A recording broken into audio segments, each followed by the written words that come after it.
Today's top stories, November 9, 2020. President Duterte appoints Major General Sinas as the new PNP Chief. The proposed Department of Disaster Resilience is seen to institutionalize government response to calamities. Insured farmers in typhoon-hit regions will be compensated. And let us take a look at the historic walled city of Intramuros.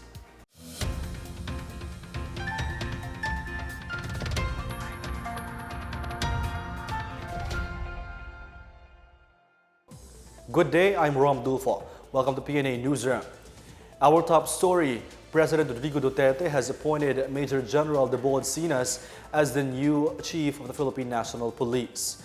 Presidential spokesperson Harry Roque says the President looked into Sinas' track record and contribution to the administration's aggressive anti-illegal drugs campaign. Sinas will be replacing outgoing PNP Chief Camilo Cascolan. Tinalaga po ni Presidente Rodrigo Roa Duterte si Debod Menoria Sinas bilang bagong Philippine National Police Chief effective po bukas November 10, 2020. Matagal nang sinasabi ni Presidente na talagang si bagong PNP Chief Sinas ay napakalaki na naitulong sa kanyang war on drugs. Ipagpatuloy pa rin ang war on drugs at ipagpatuloy pa rin ang mga gains na nakamit natin sa larangan ng peace and order na pinatunayan ng survey ng Gallup poll na number 12 tayo sa buong daigdig na pinaka-safe na lugar. Meanwhile, former Philippine Ambassador to Brazil, Marichu Mauro, has been formally charged for maltreating her Filipina household helper. In a tweet today, Foreign Affairs Secretary Teddy Locsin says charged served on her at 8:25 a.m. today. Locsin said he sent a memo to the President about it and that the hearing panel's report and charge will be passed upon and approved or disapproved by the Foreign Service Administration. He says the process should not be that long. The Department of Foreign Affairs earlier recalled Mauro after the video of her supposed maltreatment of her household worker made headlines in the South American country. House Speaker Lord Alan Velasco is supporting government efforts to bring down the cost of COVID-19 tests. Velasco stressed the need to set a price that is affordable to encourage the public to subject themselves to screening. Velasco made a statement after President Rodrigo Duterte issued an executive order mandating a price ceiling for COVID-19 test kits and testing services. The Department of Health and the Department of Trade and Industry have been tasked by the President to set the price cap, which will be known anytime this week. Albay Congressman Joey Salceda stressed the importance of the proposed Department of Disaster Resilience amid the calls of several lawmakers to nix it. Senators Richard Gordon and Panfilo Lacson earlier opposed the proposal, saying existing government agencies are already performing the mandate. Salceda said the criticism misses the point, as the proposal does not merely create an agency, but institutionalizes disaster preparedness, response, and future-proofing as a national responsibility with an institutionalized framework. As a former governor in Albay, Salceda said they institutionalized their own public safety and emergency management office instead of merely relying on the Provincial Disaster Risk Reduction and Management Council. This measure created a culture of preparedness in the province. Salceda said if the problem is funding, he is continuously raising funds for the national government through tax policy reforms. Insured farmers and fisherfolk will be compensated for the damage to their standing crops and livestock. The Philippine Crop Insurance Corporation, or PCIC, has initially estimated farm losses to reach around 1.01 billion pesos. The PCIC said the amount represents estimated damage to standing rice, corn, and high-value crops in over 95,126 hectares and 1,997 small fisheries projects, including boats and fishing gears in around 30 provinces. The number of insured farmers and fisherfolk affected stands at about 77,471. Bicol region suffered the most, followed by Mimaropa, Calabarzon, Central Luzon, and Cagayan Valley. The Energy Department assures of complete power restoration in Bicol before Christmas. 4 power plants were already restored, including the Ilihan Natural Gas-Fired Power Plant, the Macban Geothermal Power Plant, the Santa Rita Power Plant, and the San Lorenzo Power Plant. The department is currently working on the restoration of the Southwest Luzon Power Generation Corporation and is expected to come online by November 15. Meanwhile, the Department of Energy also assures that there is enough supply of petroleum products in Catanduanes. The department clarifies that the long queue in gas stations in the province was due to the manual dispensing of petroleum products as electricity is not yet fully restored. More aid are being sent in typhoon-hit provinces in Bicol. Details from William Theo. The Philippine Red Cross has sent emergency relief packages that include food items such as rice, noodles, canned goods, and coffee. Each family also received non-food packages consisting of hygiene kits such as shampoo, bath soap, toothpaste and toothbrushes, sleeping kits, tarpaulins to serve as emergency shelter, and 10-liter collapsible water containers. The PRC also sent health and medical kits to prevent transmission of COVID-19 in the evacuation centers. Meanwhile, the United Nations or UN joined the Philippine government in a field assessment mission immediately after the typhoon. In collaboration with development partners, UN is assisting in the provision of personal protective equipment gears and food packs, shelter, sanitation items, tents for child-friendly spaces, and education materials. Moreover, Pasig City donated relief goods and financial assistance for typhoon-affected families in Catanduanes. The city government, through the Pasig City Disaster Risk Reduction and Management Council, turned over its donation of 10,000 units of food packs worth 1.5 million pesos to Catanduanes Governor Joseph Cua and Representative Hector Sanchez. The city government also handed a 2 million peso financial assistance to the provincial government. Manila City Government also extended its help by sending out 1,000 sacks of rice to Albay. 1,000 sakong bigas galing sa City of Manila. Malaking pasasalamat ito sa mga taga-Maynila, lalo na sa iyo, Mayor Moreno, at sa sangguniang panalawigan ng Maynila. Hindi kayo makakalimutan namin. Thank you very much. Meanwhile, Quezon City sent generator sets, rice, and other relief goods to the province. For the PNA Newsroom, I am William Theo. Still to come, Joint Task Force COVID Shield backs the proposal to ban Christmas caroling. And Cabinet Secretary Carlo Nograles wants schools and health centers to be built in Yolanda resettlement sites. More on these when the PNA Newsroom continues.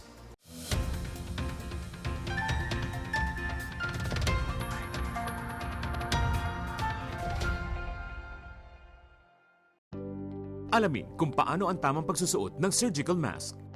Una, hawakan ang mask sa strap at siguruhing natatakpan nito ang inyong bibig at ilong. Tandaan, ang may kulay na bahagi ng mask ang dapat nasa labas. Ito lamang ang tamang paraan ng pagsuot nito. Ihulma ang nose piece o maliit na metallic strip ayon sa hugis ng inyong ilong. Iwasan ang paghawak sa inyong ilong at bibig. Kung marumi na ang mask, hubarin ito gamit ang strap at itapon ito sa isang basurahan. Siguruhin ang maayos na paghuhugas ng kamay gamit ang sabon at tubig. Ang surgical mask ay dapat gamitin ng mga pasyenteng may sakit sa baga o mga taong mayroong ubo, sipon at lagnat, mga nag-aalaga sa mga may sakit, at mga healthcare at frontline workers. Maaari ring magsuot nito kung kayo ay pupunta sa matataong lugar. Basta't sama-sama at laging handa, kaya natin to! Isang paalala mula sa DOH, PCOO, KBP at ng himpilang ito.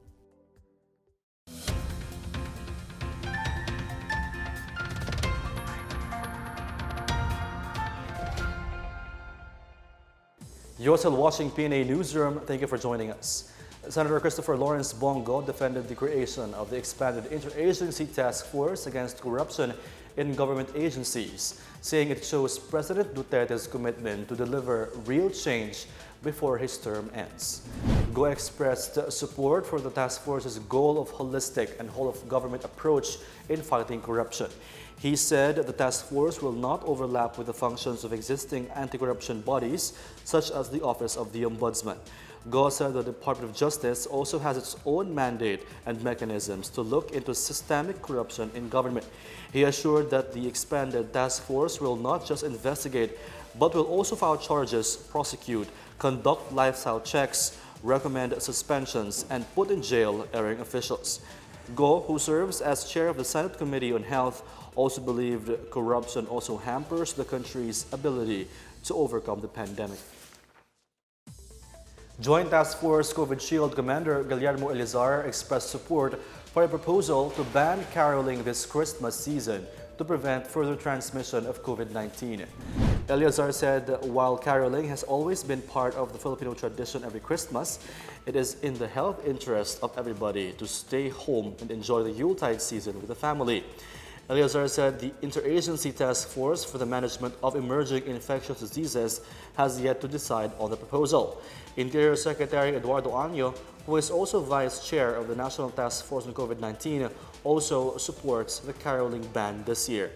If the caroling ban is approved, Elizar said parents should explain to their children why there is a need to skip the traditional caroling, at least for this year. President Duterte has joined other world leaders in congratulating U.S. President-elect Joe Biden on his victory in the 2020 U.S. presidential elections. Malacanang made this remark after Biden passed the threshold of 270 electoral college votes he needed to win the presidency. Presidential spokesperson Harry Roque said the president was looking forward to working with the 46th president of the U.S. as they share mutual respect, mutual benefit, and shared commitment to democracy, freedom, and the rule of law. He expressed confidence that long-standing bilateral relations between the Philippines and the U.S. would continue under Biden's term. Last week, Roque said he expects no major changes in bilateral relations between the Philippines and the U.S., regardless of who wins the race for the White House. Biden's Vice President, Kamala Harris, also made history becoming the first woman, first Black American, and first Asian American to win the second highest U.S. office.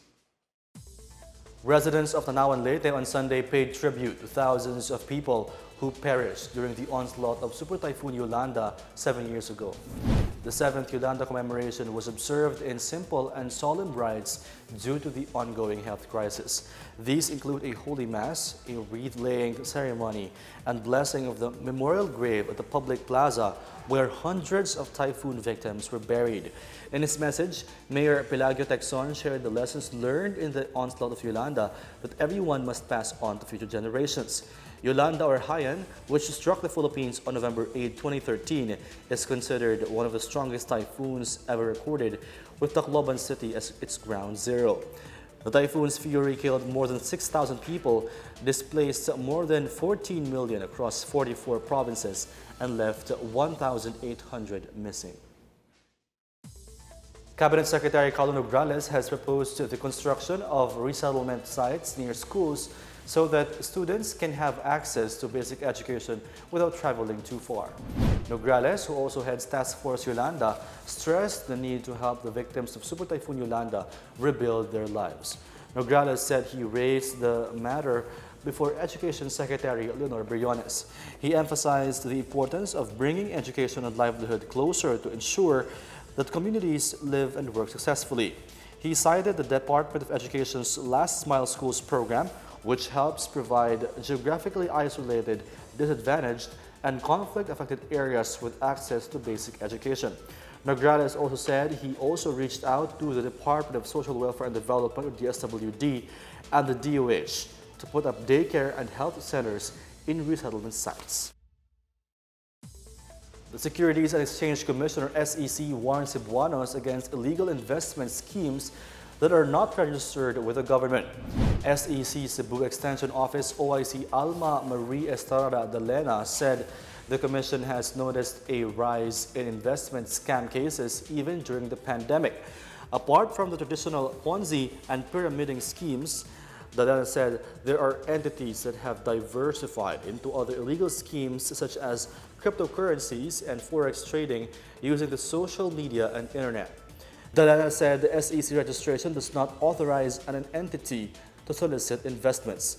In line with SEC's 84th anniversary and in celebration of Investor Protection Week from November 9 to 13, the SEC invited the public to join in the fight against investment scams.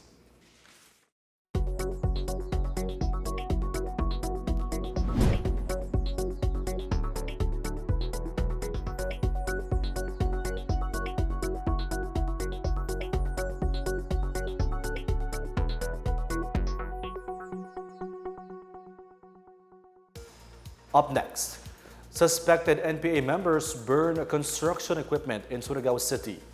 And let us take a look at the historic walled city of Intramuros. The PNA Newsroom returns after these reminders.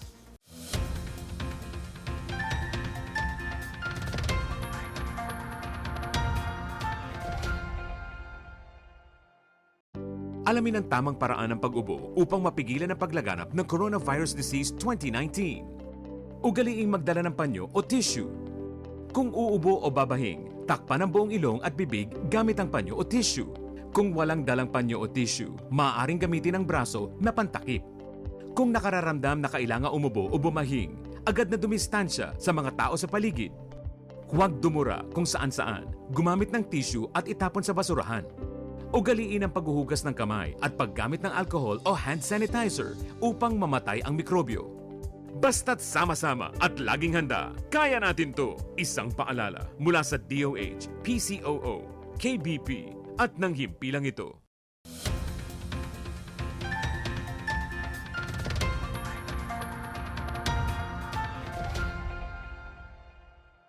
Around 3.3 million low-income Filipinos have taken the first step of the registration phase for the Philippine ID system or PhilSys. The Philippine Statistics Authority or PSA says it is confident that it could hit the 9 million target for Step 1 registration before the year ends. The first step in the registration involves the collection of the registrant's information, including full name, gender, date and place of birth, blood type, and address. It will be followed by the biometrics capture that includes fingerprint, iris scan, and front-facing photograph. The third step is the issuance of a physical ID card. The PSA assures that registration for the national ID system is still on track despite the onslaught of Super Typhoon Rolly. The PSA targets to register the majority of Filipinos by the end of 2022. Some 500 police frontliners in Lapu-Lapu City, Cebu received rice assistance in recognition of their contribution in the fight against COVID-19. Personnel of the Lapu-Lapu City Police Office received about 2,500 kilos of rice from the Inday sa Kusina project. The group partnered with the Hope Now Philippines Foundation, Move and Pick Resort Cebu, and the Cebu Central Fraternal Order of Eagles in the distribution of rice aid. Lapu-Lapu City Tourism Officer Edward Mendez said the rice subsidy is a small gesture of gratitude to the bravery of the Lapu-Lapu City Police. Some 900 kilos of rice and multivitamins were also distributed to the members of the Cebu Association of Tour Guides who lost their livelihood during the strict community quarantine in the city. Members of the Cebu media are also expected to receive rice aid. The Army's 6th Infantry Division welcomed nearly 200 new fellow soldiers as they begin their service in parts of central Mindanao. More on this and other news from the provinces from Bench Bondo. The Army's 6th Infantry Division received 199 additional infantrymen to serve its area of operation. The new soldiers were deployed beginning Friday within the 6ID's AOR, which includes the province of Maguindanao, Sultan Kudarat, South Cotabato, North Cotabato, and the portion of Lanao del Sur. 6ID Commander Major General Juvimax Uy reminded the new batch to protect the people against perceived enemies of the state and initiate peace and development projects in their areas. Meanwhile, suspected members of the communist terrorist New People's Army burned construction equipment on Saturday night in Porokten, Barangay Mati, Surigao City. Police said the road roller is owned by JMT Construction, which is currently implementing road construction in the area. The incident happened after the owner of the construction company reportedly refused to give extortion money to the rebels. The 29th Infantry Battalion is currently pursuing the suspects. In other news, the Provincial Police Office in Lanao del Sur and Marawi City on Sunday assured the public that there is no cause for panic or alarm as there is no new threat of terrorism. This after a memorandum circulated on social media ordering all top police officials to be on full alert status.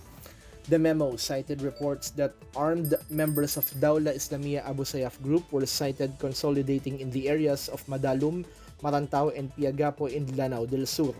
While the release of the memo was unauthorized, Colonel Rex Derillo, Chief of Lanao del Sur Police, said validation on the veracity of the information is underway. For the PNA Newsroom, I'm Benj Bondok. Intramuros has emerged as Asia's leading tourist attraction in the 2020 World Travel Awards. This is the second time the Philippine destination won the title after getting the award in 2016. The Intramuros administration cited the improvements made to preserve the grandeur of the walled city as part of the reason for its recent win.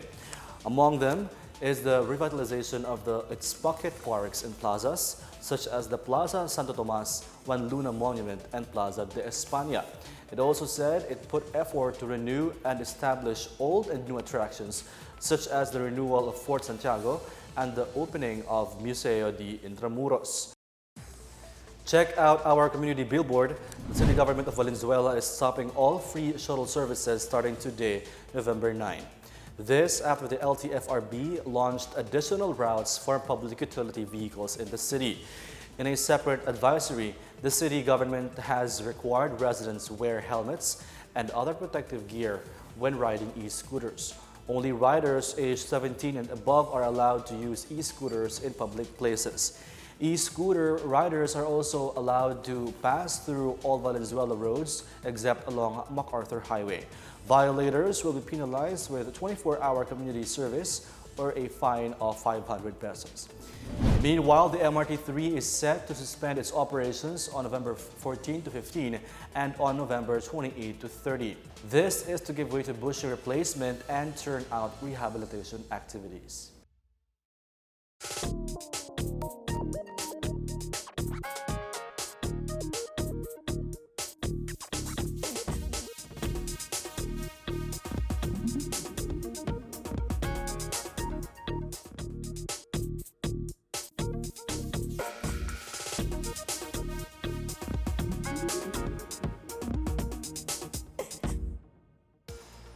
Take one more look at today's biggest stories.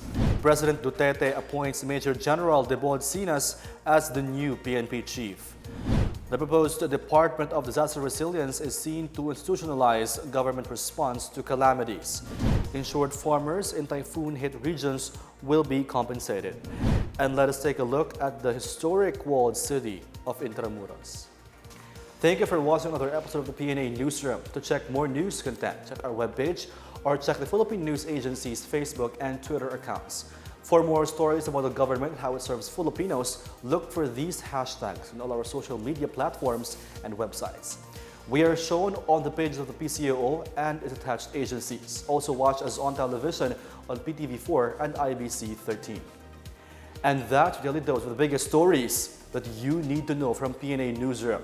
I am Rom Dulfo. Good day and stay safe.